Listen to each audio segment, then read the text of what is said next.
Have you struggled with sales and you would like to know exactly how to sell? In this video, I'm going to show you probably why you're not selling and the things you can do to fix it. In fact, I'm sure this is one of these three reasons, or two of these three reasons, or all of these three reasons are the reasons why you're not selling and what to do to fix them. We've tested these things already on our clients, people who have not been able to sell, and when they applied these three things, they started selling successfully. And I'm going to walk you through what these three things are in this video today. My name is Iyore. I've trained over 25,000 salespeople across 5 countries: Nigeria, Ghana, USA, UAE, Rwanda. I'm an author of several books and resources on sales. I've been featured on lots of media platforms to talk about successful selling. I worked at an organization where I was given a target to sell to 20 high net worth individuals. And in a month, I was able to bring in 21 high net worth individuals. I also participated in a sales competition where I won. By the way, I was watching a video yesterday with my family where I was at the World Cup where I won. And I was sent for the World Cup for an all-expense paid trip.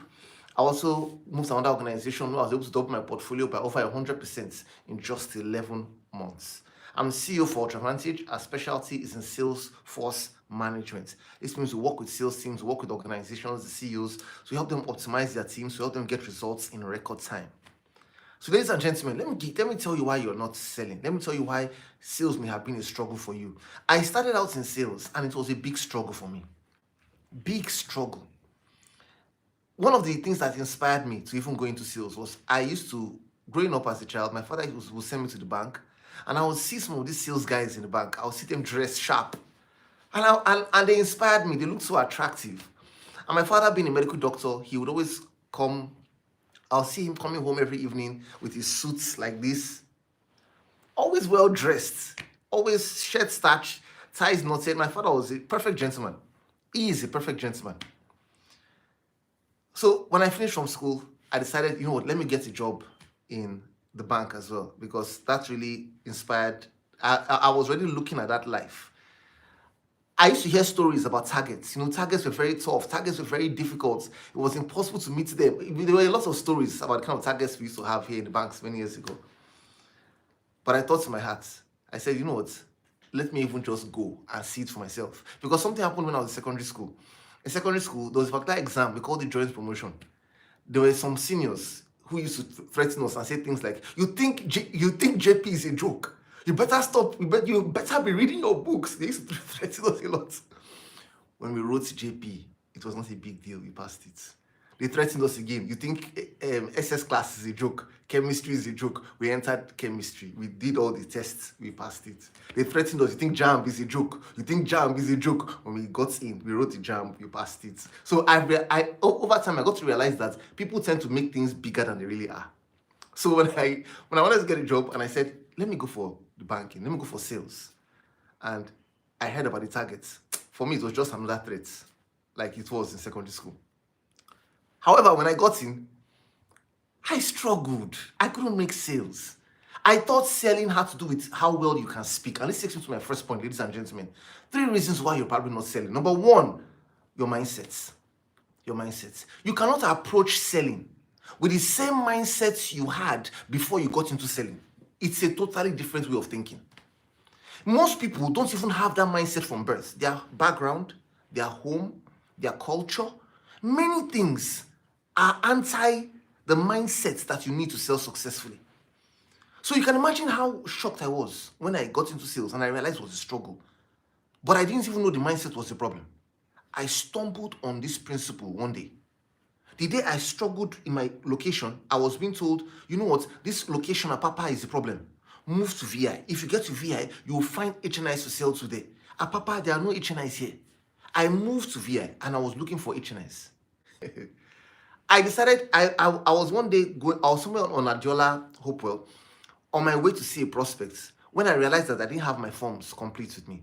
So I stopped at the branch there and I walked in and I said, who else, where is the exclusive banker, the bankers who sell to HNIs? Where do they sit here? They said, oh, he's upstairs. I quickly went upstairs. I picked up the form from customer service downstairs. So I quickly went upstairs to meet this guy. And when I met him, I said, hey bro, how you doing? I heard that you guys, you're having a lot of HNIs, a lot of leads here. From our end, it's really bad. He said, what's your location? I said, Papa.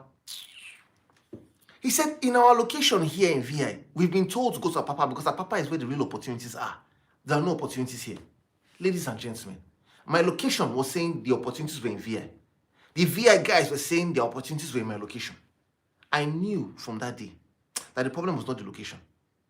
The problem was the mindset. That was how I realized that my mind was one of the most important assets when it comes to selling. In sales, 80% of your success is your mindset. Think about it. Just 20% is strategy. How you're reasoning and how you're looking at things. And these are 3 mindsets I will share with you now that can help you. Number 1, the mindset of possibilities. Possibility mindset. You must believe that it is possible.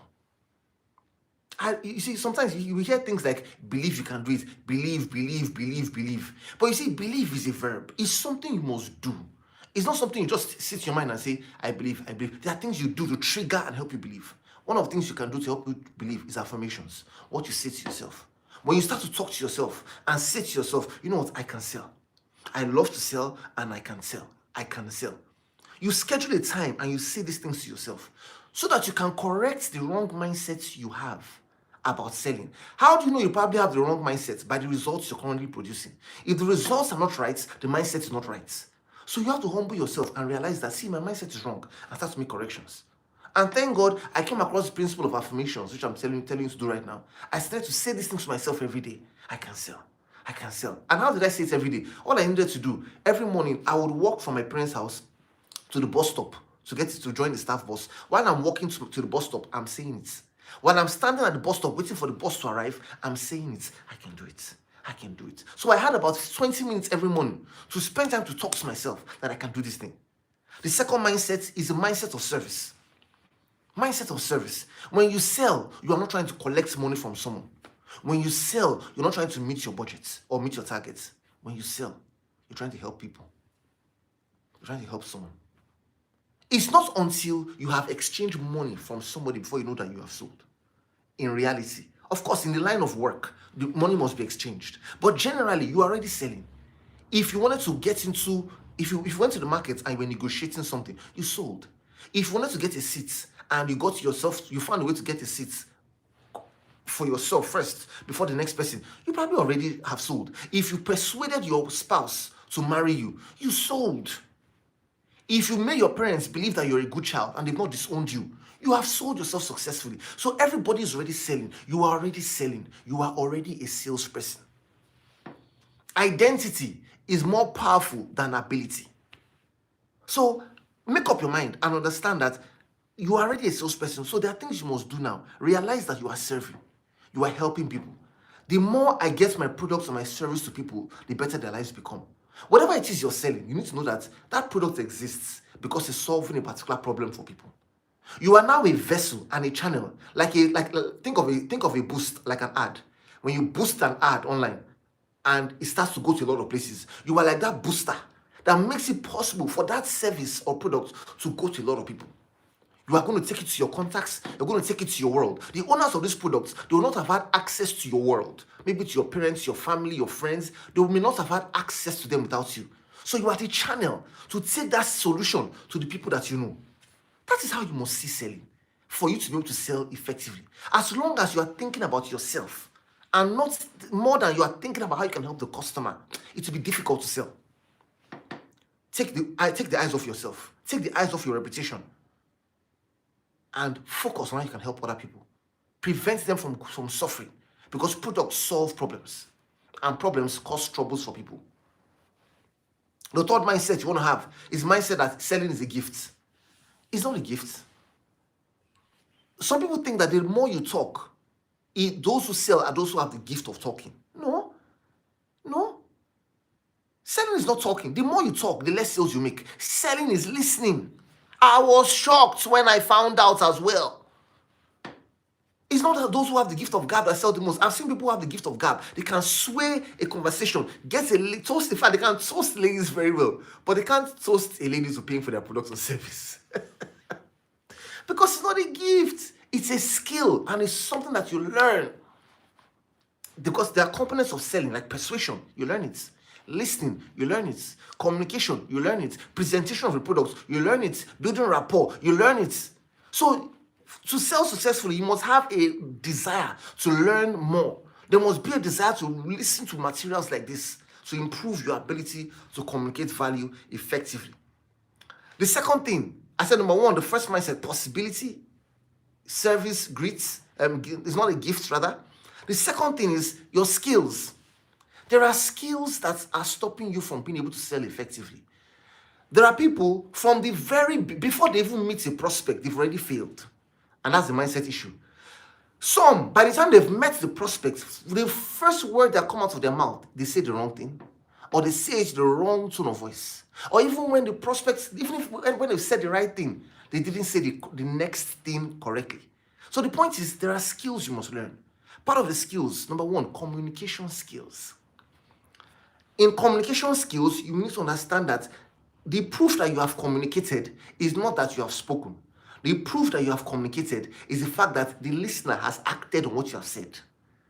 So in communication, you don't say, but I sold to you, but I explained to the prospect. The issue is not that you explained. The issue is that what did the prospect get from what you said? So communication means that you have to humble yourself and realize that you are responsible for the outcome of that communication or that discussion. Communication also involves looking at your tone of voice, realizing that it's not about what you say. What you say is just 7%. However, your tone of voice is 38%. Your body language, how you move your body, like see I'm moving my body right now, is 55%. Understanding the role of communication and that it is a skill and that it needs to be learned changes your game. For example, there are people who, when they are trying to communicate product features or benefits, you hear them saying, as in, you want to take out those filler words because they distract the prospect from going ahead to pay you. So you must learn how to communicate flawlessly. Become an excellent communicator. The next thing you want to also do is that you want to become great at listening. Because when you've spoken, you want to pay attention. Oh, my time is up. I'll have to continue this session tomorrow, right? But thank you so much for watching today's session. Let's continue this conversation tomorrow. Things you can do so that you can start selling and start selling successfully. My name is Iyore once again. Please remember to like this video. Remember to share this video with others so others can join us.